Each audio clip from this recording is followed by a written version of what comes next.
Hi guys, and welcome to this video where we are going to paint a Highland cow, like the one you see here on the right. And this is our reference photo, so I'm just gonna sketch it out real quick. I chose to do a Highland cow instead of a whole Highland cow, just for the fun of the composition, but also to make it a little easier, so it's not too hard to paint. Sometimes it's easier to paint a half a face than a whole face. Then you don't have to match it on the other side. And I'm just sketching this freehand, but you can totally use a light box or just tape a image to your window and then put your paper on top of it. And you might want to tape that down as well, or up. I guess it's called when it's up against the window, so you can see the light through the paint, the image, and you can just sketch and trace that image with a pencil. So I'm doing it freehand, and you can see I'm not doing really well, but I'm trying. And I'm using my eraser quite a lot, which you shouldn't do in a watercolor, because you can ruin the paper. But for this sketch, I'm gonna say it's okay. If I was doing a commission or something like that, I would never do it like that. Then I would do it on a light box.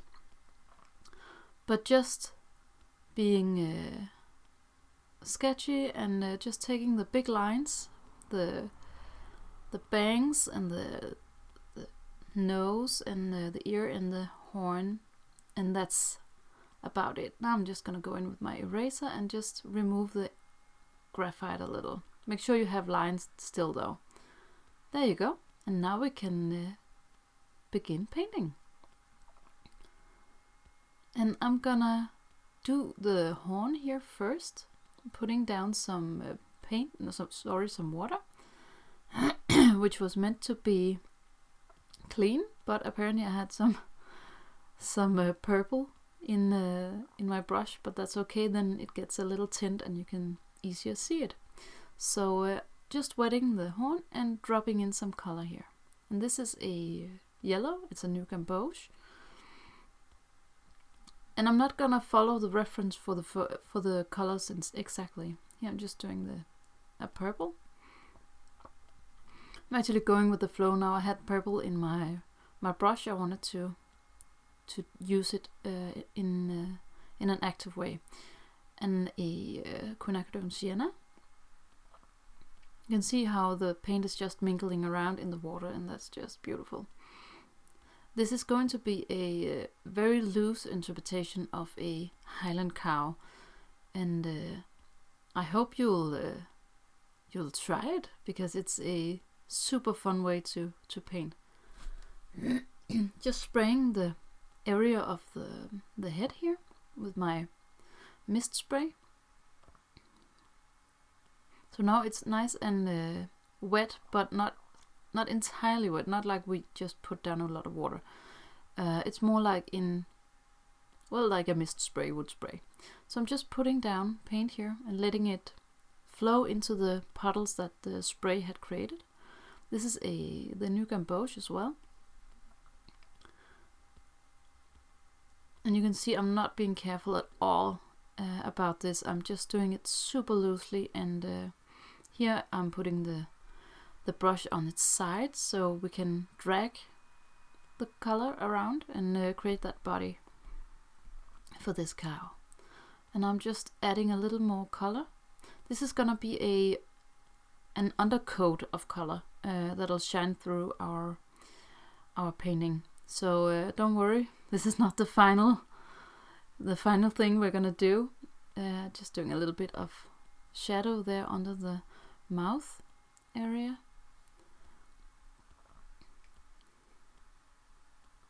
And just trying to add a little bit of the different colors I used in the horn.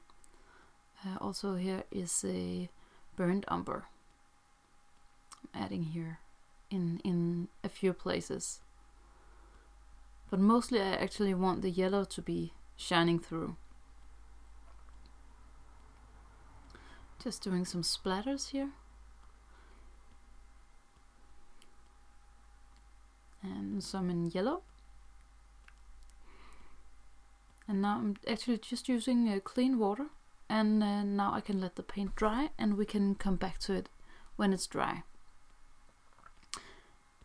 Now I'm just going to add some details here. So I just wet the downside here of my horn and adding some of the yellow. Sorry, purple of course. Just to let it bleed and be beautiful. And softening the edge here with a damp brush. So you just want to wet your brush and dab it on your paper real good. And then you can go in and soften the edge. And now I'm actually going to wet the area beneath the horn, just to let the color flow into the background. You can see how it's already doing that. That's cool.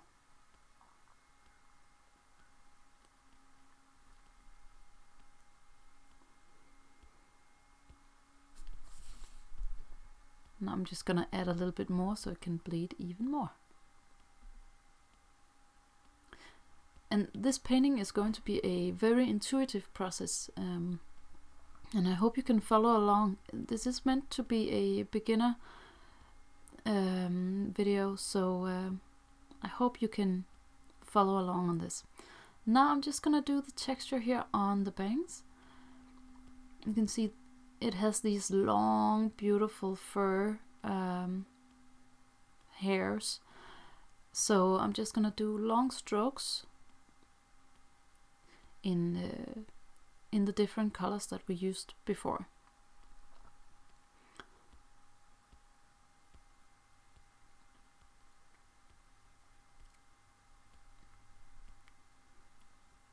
Just the yellow and some of the Quinacrodone Sienna, and we're just gonna go in and being loose about this. You can see when I'm adding the sienna, it creates some shadow that is really cool. Now we can go in and do the same here on the ears. Again, be super loose. And I want to drag some of the purple down in those to create a shadow underneath the horns here. I'm just gonna add a little bit of the purple there. It's a violet, I think. Actually, it's a carbasoil something. Dioxazine. It's a violet. It's a violet. It's from Daniel Smith. So you can find it there. It's a beautiful color. Now I'm figuring out the color of my nose here, so I just put down some rose with the new Gamboge. Not sure I like that, so I'm just gonna lift some of it up and just paint a little bit around it with water, so we can let it bleed into the cheek area. Just adding a little bit more of the rose here, and just adding it to the area around it as well, so we have some of the same colors running through the painting. I'm just using the violet here and shadow underneath and in the nostrils.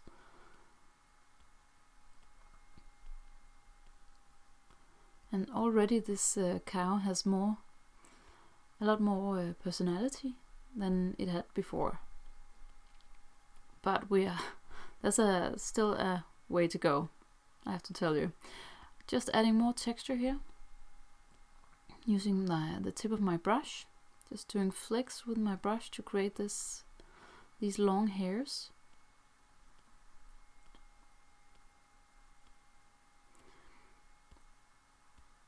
And start light and go darker. In this exercise, we really want to explore different color combinations here, and I love how the yellow complements with the violet. It's creating such a dramatic effect. That's really cool.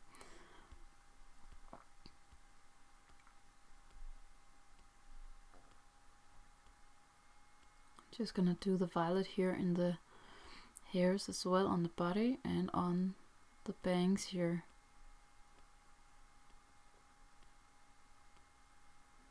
And that was getting a little bit too harsh, so I think I'm gonna go in and maybe use a little bit of water or something to soften it. I can see it's already softening actually, but I'm just gonna go in with more color and it'll blend into each other. And look how that darkness in the violet really creates a dimension and some interest in this painting, which is really cool.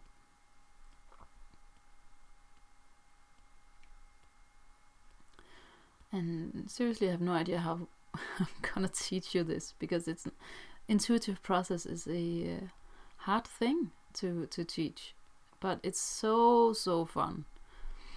Just wet the area behind the cow here. I'm gonna try to do a bit of grass behind it. Always overdoing these areas. Already I think I've overdone it, but I think for next time I'm just gonna do very little grass.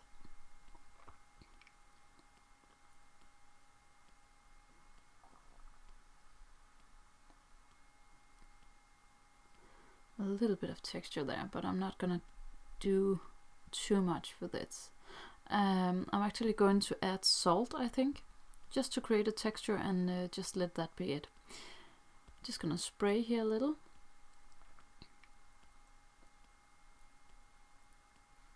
I'm really loving this cow at the moment. It's looking really cool. Yeah, I'm gonna find the salt here and just putting it down gently on the wet green area. There you go. I'm gonna add a little bit to the horn as well. Here you go. Always make sure that the area you are adding the salt to is not too wet, but isn't dry either.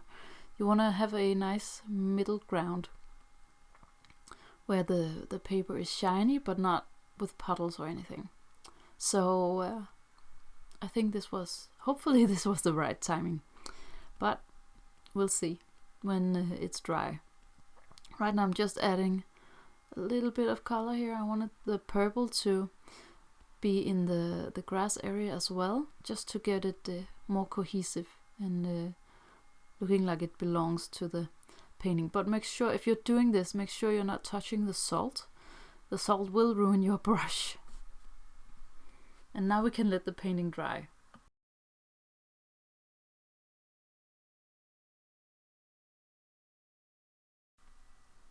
So now it's dry and we can remove the salt here. Oh, that created a beautiful texture, especially on the grass area. It looks super abstract, but I really love that. Now we can go in and add some more detail here. We have a nose here that really needs a little bit of love, so I'm just gonna painting the dark area there and just wetting it a little on the lower side, just to get the paint to flow. And then just doing the same here with the mouth.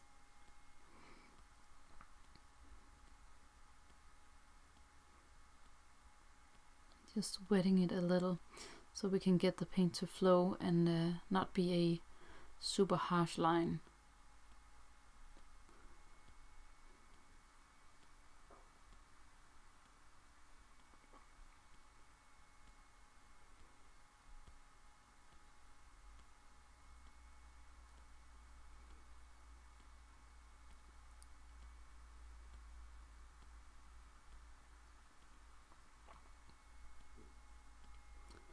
You can see I'm just kind of softening the edges, but still adding a little bit of color, so we can get it to blend a little.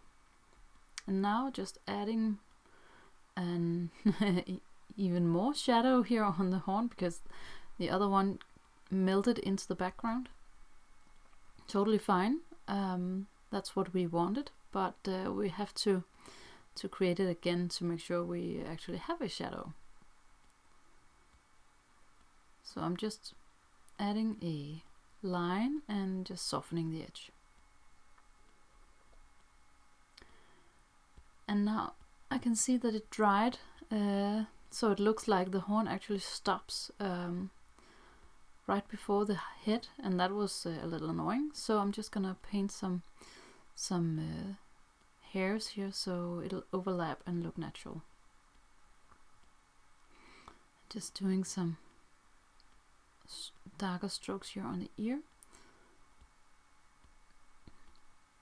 Always be careful with these very dark tones, and do it a little by little, but because you can quickly overdo it, and it's not easy to redo when you are putting down these dark ones. It's a lot easier to go darker than it is to go lighter. So always go from light to dark, and be careful when you're playing around with these dark tones like this violet. You can always water it down if you want to. Just put it down and see where it should be, and then you can go in and be a little bolder afterwards.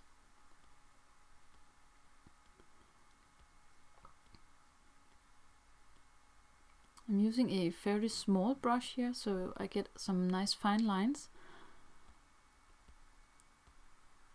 And you can use whatever you feel comfortable with, but I do like these details to be in a pretty small size brush. I think this is a 4 or 6 round synthetic brush.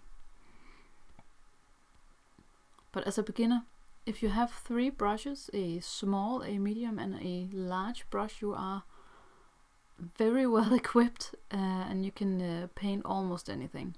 So I know there's a ton of different brushes out there, but try not to ruin your budget by buying all of them, because you don't need them at the beginning. I'm just adding a little bit of dots to the nose here for some detail.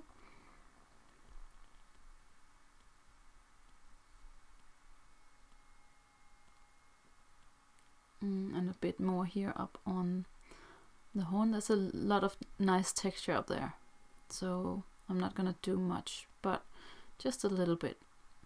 Just a little bit.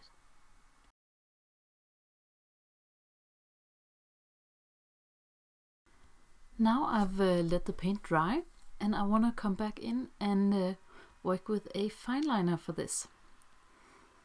And I just want to do this to get this cow a sketchy look, but also sharpen it a little. This is a very loose interpretation of a Highland cow, so I think that the nice hard lines of a fineliner would create a cool contrast.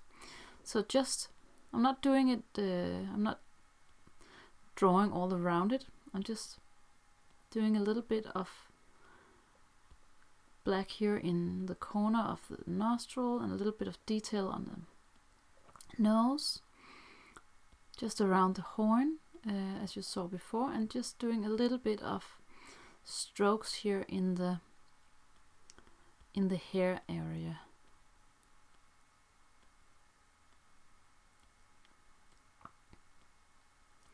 And this is going to give it a more a less loose look, I think.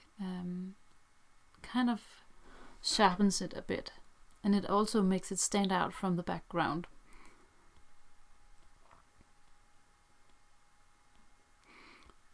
But you have to be really careful not to overdo it. I'm using a 0.1 fineliner. I could easily have used one that was bigger, but I have no idea where they are at the moment. Apparently I am a messy head, so they are somewhere, and I promise I'll find them for the next video. But for now I'm gonna use this 0.1